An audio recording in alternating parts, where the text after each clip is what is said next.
single to Aidensfield, please.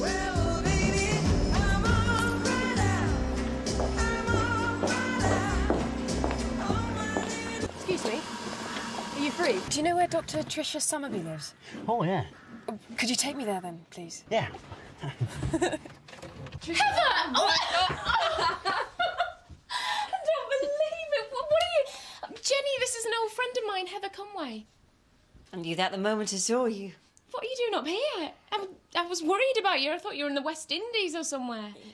That's what people were supposed to think. Look, I'm just glad you're all right. Look, give me 2 minutes to finish up. You go through there. I'll be right with you, OK? OK. So, is it all true? What, that I had an affair with him? Yeah. Yeah, that was true. But that I was some sort of cool girl, no. None of that's true, whatever the papers say. Do you mind talking about it? No, not at all. Well, we met at a club in the West End, one of those very expensive ones where you practically have to take out a mortgage to buy a bottle of champagne. The great trick being to get somebody else prepared to buy it for you. And he was that someone? Yes. Yes, he was always generous, also rich, charming, and incredibly good-looking for a man of his age. Not to mention being tipped as the possible future leader of the party. I was dazzled. So what went wrong? Nothing at first. I was in love with him and I thought he was in love with me. He told me that his marriage was dead in the water, but it never seemed to be politically expedient to end it. And then one day he rang me out of the blue to tell me that a couple of the Sundays had got onto our affair, so it would be better if we ended it. For the sake of his political future, presumably? Mm-hmm. That's about it, yes. Well, the rest of it, I'm sure you've read all about it, the fact and the fiction. So what brought you up here? Well, I had to get out of London until things died down. And then I thought of you in your remote little corner of Yorkshire. It sounded perfect. So here I am. You can put me up over Christmas, can't you? Well, yes and no. Yes, of course I can, but if you stay here, you'll have to sleep on the settee. Oh, I see. On the other hand, the pub in the village lets out rooms. That sounds fine. You're bound to be recognised. Aidensfield's a long way from London, and even journalists aren't that keen on working over Christmas. If I can just lie low here until the holiday ends, then that's all the time I need. For what? To make other arrangements.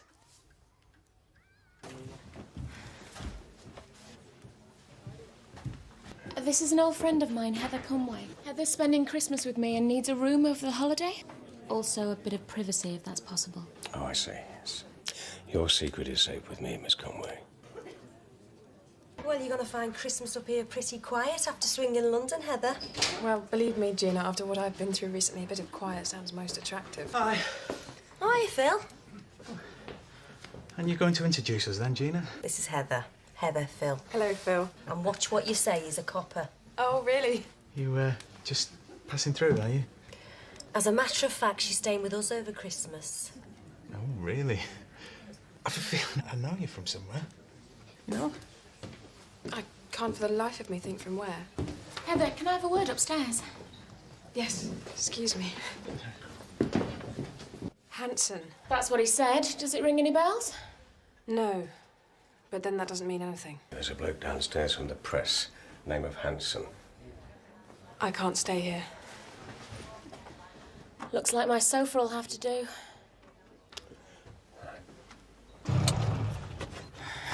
Are you sure this is just about avoiding the press? What else? Well, if Hanson is a reporter, he's certainly tenacious. Believe me, Tricia, you've no idea. You can't even take a bath without someone trying to stick a camera through your window. It's just like some sort of nightmare. I'm sure.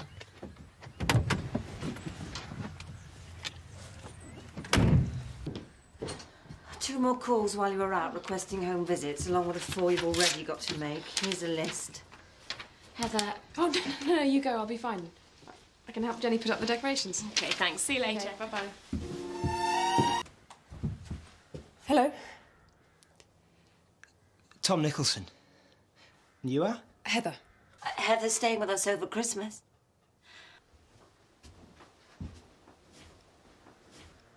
She knows we're going to get it, one way or the other.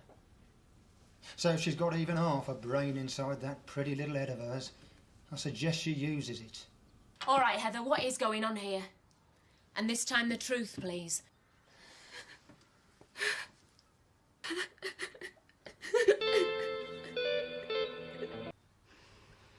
Well, it started with a photograph I found on his desk one day. of my famous boyfriend on a beach in Spain with certain equally well-known faces from the East End. So when I asked him about them, he simply laughed it off and said that they were old friends from way back and he just happened to bump into them. So I thought no more about it until one day he turned up at my flat with a package that he said he wanted to leave with me. His story being that he'd already been burgled twice, and so he thought it would be safer with me. And did he say what was in this package? No, but I looked and found that it was full of records, financial records, of certain business transactions that he'd been involved in with the people in the photograph, which naturally suggested that they were more than just friends. So what did you do? As requested, until he suddenly finished with me. And I still had the documents with me, and then he called, demanding them back. And I just couldn't even bear hearing his voice on the phone, and I told him I didn't know what he was talking about. I know it was stupid, and that's when I started to get funny phone calls, not to mention sinister men hanging around my flat at all times of the day and night, one of which is our friend Harry from earlier. Why didn't you go to the police in London? And tell them what? That my ex-boyfriend, the politician, had set his gangster friends onto me. I couldn't prove he had, and anyway, they hadn't actually done anything illegal. So that's why I cut and ran. But I've still got the documents with me. What about this other character, Hanson? I have no idea. I should go, Tricia. Back to London. You've been a good friend, and all I brought you is trouble. These people are dangerous. Somebody could get seriously hurt, and I'd never forgive myself. But you're safer here than you would be back in London alone. But it isn't fair on you. In fact, it was very selfish of me even turning up here in the first place. That's what friendship's about, isn't it?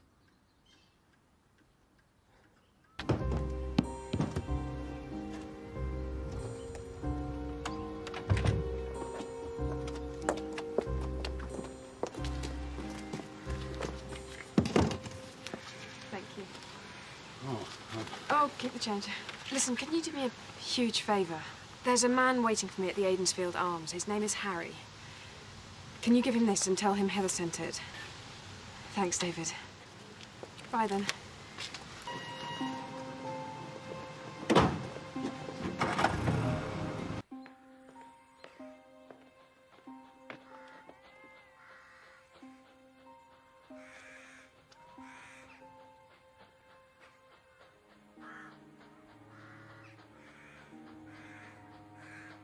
Hello, Heather.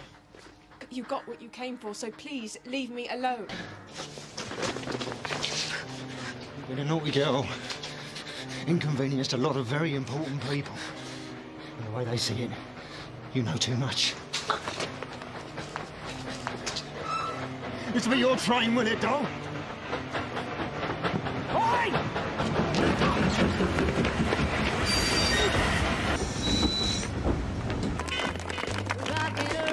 Tom, Craddock wants a word.